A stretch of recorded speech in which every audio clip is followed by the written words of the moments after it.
Shalom sahabat Lexio Divina yang dikasihi Tuhan Yesus Kristus. Selamat pagi. Renungan kita akan membahas satu topik yang sangat penting dalam kehidupan orang percaya, yaitu seri buah roh. Kita akan membahas ini di dalam 6 episode. Teks utama kita adalah dari Galatia pasal yang kelima ayat 22 sampai dengan 23. Tetapi buah roh ialah kasih, sukacita, damai sejahtera, kesabaran, kemurahan, kebaikan, kesetiaan, kelemah lembutan, penguasaan diri. Tidak ada hukum yang menentang hal-hal itu. Nah, episode pertama ini akan berjudul Buah Roh yang Sempurna. Dalam konteks surat ini, Rasul Paulus masih memfokuskan pada usaha yang dilakukan oleh manusia dengan kekuatannya sendiri yang bertentangan dengan Injil, yang kita kenal dengan istilah legalisme. Legalisme itu adalah upaya yang dilakukan oleh manusia, baik yang sudah diselamatkan maupun yang belum diselamatkan, untuk bisa mencapai relasinya dengan Tuhan atau bisa diselamatkan. Nah, kemudian Paulus melanjutkan pemikirannya dengan mengkontraskan antara perbuatan kedagingan dengan buah roh. Kalau perbuatan daging dilakukan oleh kekuatan manusia yang dikuasai oleh dosa, buah roh sebaliknya hanya bisa dihasilkan oleh Roh Allah sendiri, Roh Kudus. Dan hanya terjadi kalau seseorang itu sudah diselamatkan, menerima Yesus Kristus, percaya kepada Injil dan Kristus yang telah disalibkan. Sebelumnya di ayat 16, Rasul Paulus memerintahkan kepada pembaca awal dan juga kepada kita sekarang ini untuk hidup di dalam roh. Dan sebagai akibatnya adalah kita akan menjauhkan dari perbuatan kedagingan dan mengizinkan Roh Kudus menghasilkan buah roh. Nah, perhatikan kontras antara perbuatan daging dan buah roh. Pertama, perbuatan daging itu sifatnya jamak, perbuatan. Sedangkan buah roh itu tunggal di dalam bahasa aslinya. Bentuknya tunggal. Jadi yang satu jamak, yang satu tunggal. Yang kedua, walaupun Paulus tidak menyebutkan kebenaran ini secara eksplisit, tetapi terdapat derajat atau tingkatan antara apa yang dihasilkan oleh perbuatan kedagingan dengan buah roh.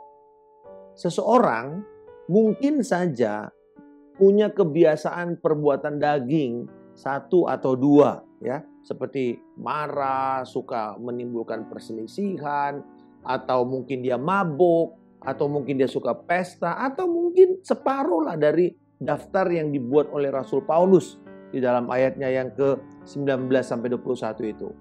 Atau mungkin semua. Tapi kita mengatakan ada orang yang 1, 2, ada yang separuh, ada yang mungkin lebih banyak lagi. Jadi akhirnya ada derajat. Sementara buah roh itu sempurna, satu, utuh, komplit. Tidak bisa dipecah-pecah, tidak bisa ada tingkatannya. Walaupun mungkin pada waktu orang itu lahir baru pertama sekali lahir baru, atau dalam pertumbuhannya, buah roh itu masih samar-samar kelihatannya atau belum termanifestasi dengan begitu jelas. Tetapi tidak akan pernah ada terpisah-pisah. Seorang yang telah dilahirkan baru oleh karena Injil pasti menghasilkan buah roh secara utuh. Haleluya, ini kabar baik kepada kita semua. Buah roh yang dihasilkan dalam hidup kita utuh, komplit. Alkitab banyak sekali berbicara mengenai buah. Di dalam perjanjian lama misalnya, hampir ada 106 kali disebutkan tentang buah. Di perjanjian baru ada 70 kali kata buah itu disebutkan. Bahkan seseorang yang berada di bawah hukum Taurat di perjanjian lama, yang percaya kepada Tuhan, kepada Yahweh, di Alkitab mengatakan bahwa mereka mampu menghasilkan buah perbuatan yang baik hanya oleh karena kuasa Allah yang ada di dalam mereka, bukan karena kekuatan mereka sendiri. Hosea pasal yang ke-14 ayat 9. Kepada bangsa Israel, Tuhan berkata, "Aku ini seperti pohon sanobar yang menghijau. Daripadakulah engkau mendapat buah." Jadi bahkan di perjanjian lama sendiri, orang Israel itu hanya bisa menghasilkan buah kebajikan dari Allah sendiri.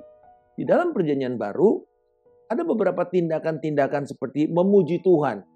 Jadi dikatakan mempersembahkan ucapan syukur kepada Allah dengan bibir kita. Ya, di Ibrani pasal yang ke-13 ayat 15.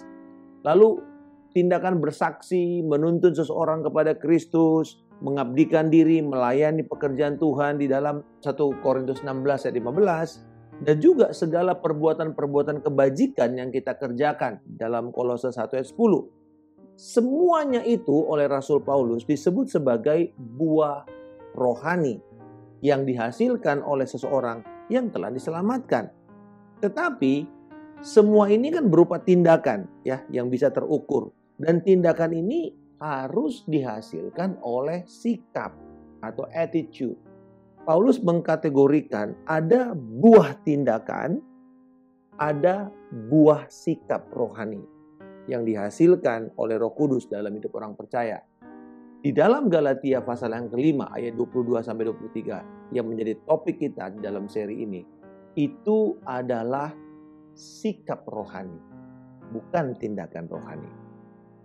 Tetapi sikap rohani ini akan mendorong seseorang menghasilkan tindakan rohani yang kemudian akan nyata di dalam hidup seseorang.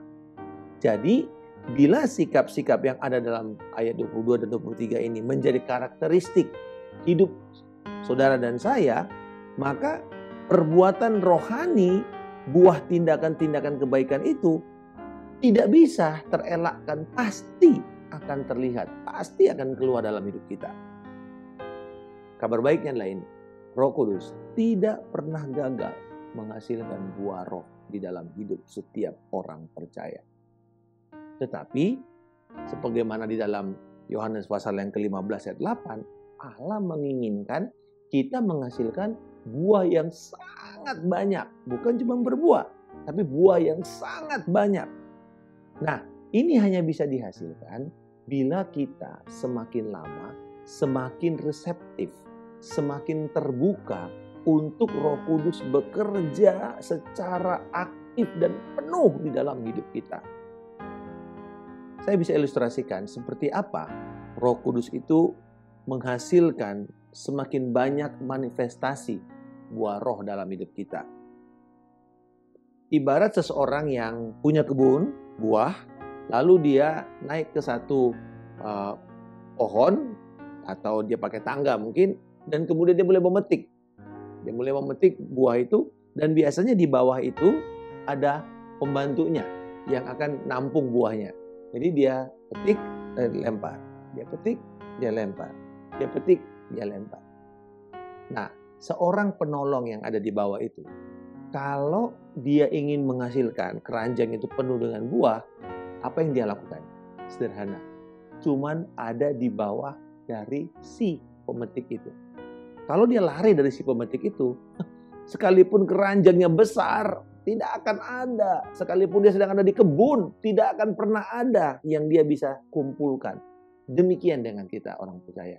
Semakin kita reseptif dengan Roh Kudus, setiap hari kita datang, kita menyembah Tuhan, kita mengizinkan Roh Kudus bekerja dengan cara kita memandang kepada Kristus, kita melihat kepada firman, kita percaya kepada pemberitaan firman, maka buah itu akan perlahan-lahan semakin hari semakin nyata terlihat dan semakin terang benderang akan dinyatakan dalam hidup kita. Apakah sekarang Anda siap untuk menerima pernyataan Roh Kudus setiap hari dalam hidup kita? Nah, buah roh adalah indikator yang terlihat dari kelahiran baru yang dialami oleh seseorang. Seorang yang telah menjadi bagian dari anak Allah dan dari kerajaannya harus akan memanifestasikan buah roh dalam hidup mereka. Matius pasal yang ke-7 ayat 16-18. Yesus berkata, "Dari buahnya lah kamu akan mengenal mereka. Dapatkah orang memetik buah anggur dari semak duri atau buah ara dari rumput duri, demikianlah setiap pohon yang baik menghasilkan buah yang baik. Sedangkan pohon yang tidak baik menghasilkan buah yang tidak baik. Tidak mungkin pohon yang baik itu menghasilkan buah yang tidak baik. Ataupun pohon yang tidak baik itu menghasilkan buah yang baik. Dalam Galatia pasal yang kelima ayat 22-23, Paulus mendaftarkan 9 perwakilan karakteristik dari buah roh yang dikerjakan oleh Roh Kudus di dalam hidup orang percaya. Ada banyak penjelasan ayat ini yang berusaha mengkategorikan 9 buah roh ini ke dalam kelompok-kelompok 3-3-3 atau banyaklah para penafsir melakukan ini. Tetapi menurut saya itu semuanya kurang relevan. Semuanya itu sepertinya semu cuma di permukaan. Karena kita mesti ingat begini. Walaupun ada 9 karakteristik manifestasi. Tapi cuma ada 1 buah roh itu. Cuma ada 1. Bukan buah-buah roh. Tapi buah roh. Dengan kata lain, semua manifestasi itu tidak bisa kita pisahkan. Tidak bisa dihasilkan itu terpisah satu dengan yang lain. Ya, tidak mungkin kita bisa memperlihatkan kasih tanpa melibatkan sukacita, tanpa melibatkan kebaikan, tanpa melibatkan kesabaran. Tidak mungkin. Jadi kita nggak bisa pisah-pisahkan. Saya mau bangun kasih dulu, nanti baru kemudian sukacita, baru kemudian damai sejahtera. Nggak bisa. Itu semuanya pasti harus jadi satu paket. Terlibat semuanya. Dalam perjanjian baru, luar biasanya orang percaya diperintahkan untuk memanifestasikan semua dari buah roh itu. Dan puji Tuhan, kabar baiknya adalah ini. Yesus Kristus pada waktu dia berjalan di muka bumi ini untuk proses menebus kita, dia memperlihatkan kemampuan, teladan, dia menghasilkan, dia memperlihatkan manifestasi dari buah roh itu. Dan pasti karena Roh Kudus yang memenuhi dia untuk memampukan melakukan semua pekerjaan ini. Dan hari ini kita yang sudah dilahirkan kembali, kita yang sudah diselamatkan dan percaya kepada Yesus Kristus, kita memiliki DNA yang sama dengan Kristus. Dan karena Roh Kudus tinggal pada kita, maka tidak bisa terelakkan. Setiap hari kita akan memanifestasikan semua yang ada dari buah roh itu. Mari kita menjadi reseptif, mari kita ada bersama dengan Roh Kudus, mari kita duduk diam di kaki Yesus, mari kita memandang kepada firman-Nya dan izinkan Roh Kudus bekerja menghasilkan buah roh bagi kemuliaan Kristus di dalam hidup kita. Bapa di surga, aku bersyukur untuk keselamatan yang Engkau karuniakan dan Roh Kudus yang menghasilkan buah roh yang sempurna dalam hidupku. Tolonglah aku untuk semakin terbuka kepada Roh Kudus, untuk siap menerima manifestasi buah roh yang memuliakan nama-Mu. Dalam nama Tuhan Yesus Kristus, aku telah berdoa dan mengucap syukur. Haleluya. Amin. Salam kemenangan. Saya Pendeta Markus Simanjuntak.